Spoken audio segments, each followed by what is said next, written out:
सुभाष चौधरी जी मुझ पर क्या एलिगेशन लगाते हैं वो बड़ी बात नहीं है। आप लोग को बता दूं कि ये एलिगेशन क्यों लगाए जा रहे हैं और ऐसा कौन क्यों किया जा रहा है। समय क्या है? समय वही है, प्रभावशाली मोहद्दीनगर का वह व्यक्ति कौन है। मेरे ऊपर एलिगेशन लगाकर वो चाहते हैं कि मैं मुखिया पर टारगेट करूं।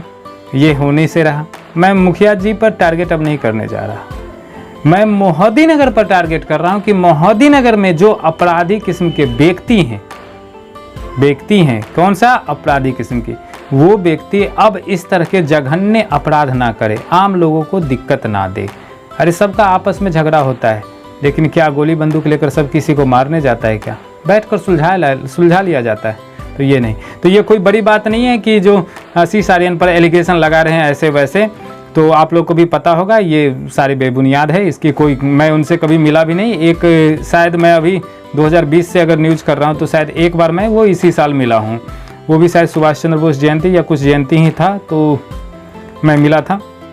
इसके अलावा नहीं, वो भी ब्लॉग पर मैं गया था किसी कारणवश, तो वहाँ पर हमको शायद वो मिल गए थे तो बातचीत थोड़ी बहुत हुई थी। उससे पहले मैं उनका चेहरा भी नहीं जानता ही नहीं था। न्यूज़ करके आया था पिछले साल, लेकिन मैं उनको जानता नहीं था।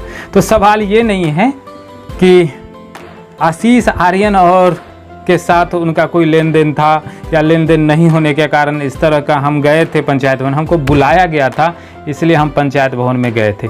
अभी भी सवाल देखिए, सवाल को गुमराह किया जा रहा है। क्यों? क्योंकि मुद्दा को हटाया जाए। वो जानते हैं कि आशीष आर्यन जिस टॉपिक को एक बार पकड़ लेता है ना, उस पर लगातार वीडियो डालता है ताकि सरकार तक यह बात पहुंचे। क्योंकि जैसा कि मैंने आप लोगों को पता, पिछले साल मैंने सड़क का न्यूज़, मैं लगातार सड़क का न्यूज़ 122B के लिए किया था, NH 122B मोहद्दीनगर सड़क के लिए। मैं ही हूँ जो लगातार 4 दिन तक वो खबर किया, और जितने भी पत्रकार वो सब साथ दिए थे, लेकिन मैं लगातार पूरा दिन रहा। सब पत्रकार ने साथ दिया, लेकिन मैं पूरा दिन रह के लगातार कवरेज किया ताकि उसको खबर बनाए। इसलिए अब देखिए, ये मेरे ऊपर एक एलिगेशन लगा करके चाहते क्या हैं, वो जो प्रभावशाली व्यक्ति हैं उनसे सबकी नज़र हट जाए और मैं मुखिया पर फिर से ऐसे खबर के भाग गया, ये वो। मैं नहीं कह रहा भाई, अब पुलिस कप्तान खुद आपके पीछे हैं, कभी भी आपकी गिरफ्तारी हो सकती है। और रही बात आशीष आर्यन वाली बात, तो आशीष आर्यन की बात मैं शुरुआत से ही कह रहा हूँ, पंचायत भवन के अंदर जो सरकारी CCTV कैमरा लगा हुआ है उस आधार पर जांच हो जाए। अगर मैं दोषी हूं तो मेरे ऊपर कार्रवाई की जाए, अगर दोषी नहीं हूं तो ये जो अभी तक केस इतना पेंडिंग चल रहा है, लेट चल रहा है, डिले चल रहा है, इसको जल्द से जल्द तेजी लाया जाए। और जो अगर मैं दोषी नहीं हूं तो मुझे भी इस से मुक्त किया जाए ताकि मैं स्वतंत्र निर्भीक होकर फिर से अपना काम पर लौट सकूं। 2-3 महीने से मैं ग्राउंड रिपोर्टिंग नहीं कर रहा हूं। मुझे भी दिक्कत हो रही है कि मैं आम जन के बीच नहीं पहुंच रहा हूं और ना ही उनकी बात लोगों तक पहुंचा रहा हूं। क्या समस्याएं हैं नहीं पहुंचा पा रहा हूं। मेरा भी कुछ माइक हो, जो भी माइक है वहां पर, वो अभी तक पुलिस थाने में है, मेरे पास नहीं है।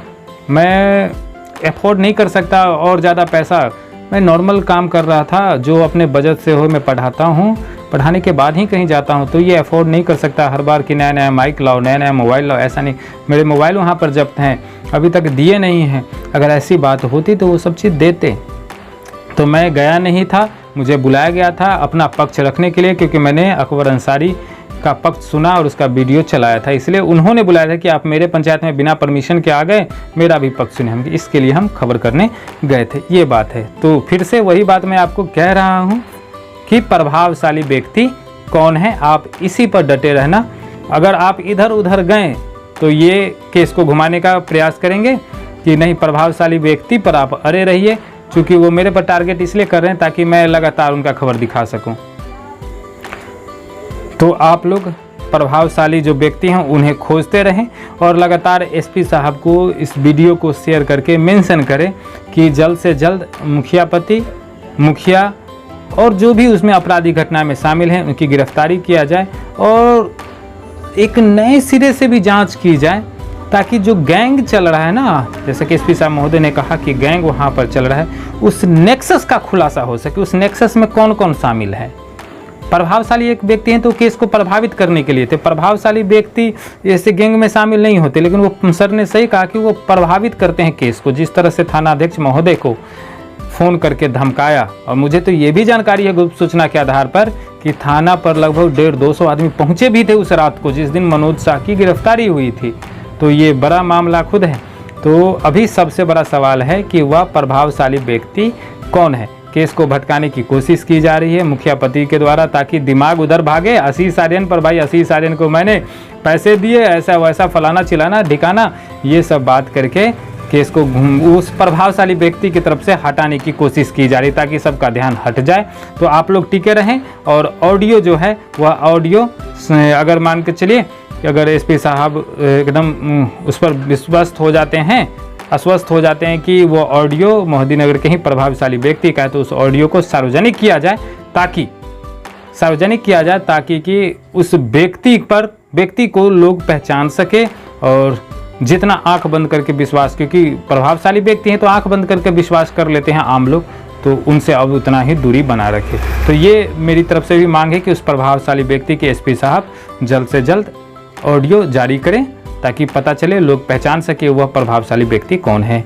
तो आप लोग को पता चल गया। आप लोग कल से मुझे मैसेज कर रहे हैं, कोई लोग फ़ोन कर रहा है, कह रहा है कि भैया आप पर एलिगेशन लग रहा है। तो ये एलिगेशन और है वह बात घुमाने के लिए एलिगेशन लगाया गया है। तो ऐसे में नहीं रहिए, आप लोग टिके रहिए। प्रभावशाली व्यक्ति कौन है। अभी के लिए इतना ही। जय हिंद दोस्तों।